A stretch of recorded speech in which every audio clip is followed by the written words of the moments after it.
Assalomu alaykum.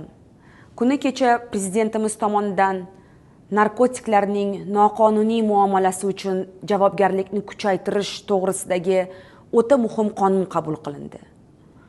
Endilikda ushbu hujjat bilan yashirin narkolaboratoriyalar, bangixonalar tashkil etish, narko jinoyatlarga homiylik qilish, narkotiklarni transmilliy usulda yoki internet yordamida tarqatish kabi o'ta xavfli qilmishlar uchun oldin qonunchilikda bo'lmagan yangi javobgarlik belgilandi. Endi bu kabi jinoyatlarga qo'l urgan fuqarolarga 20 yilgacha ozodlikdan mahrum qilish jazosi beriladi. Uyushgan narko jinoyatchilik uchun jazo choralari qariyb 2 baravar og'irlashtirildi. Oldin narko jinoyatlarini sodir etgan shaxslar qisqa vaqtlarda ozodlikka chiqib, o'z jinoiy qilmishlarini davom ettirib yuravergan. Endi bunday bo'lmaydi.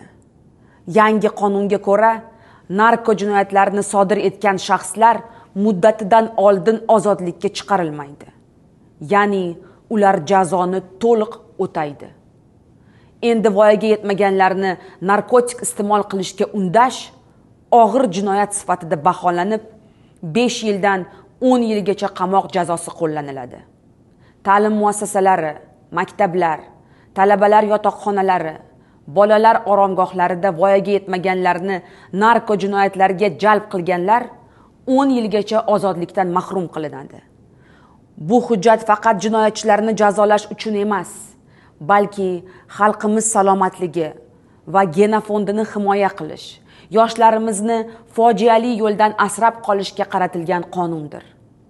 Hurmatli ota-onalar, ko'rib turganingizdek, davlat narko jinoyatlarga qarshi qaqshatqich kurash e'lon qildi.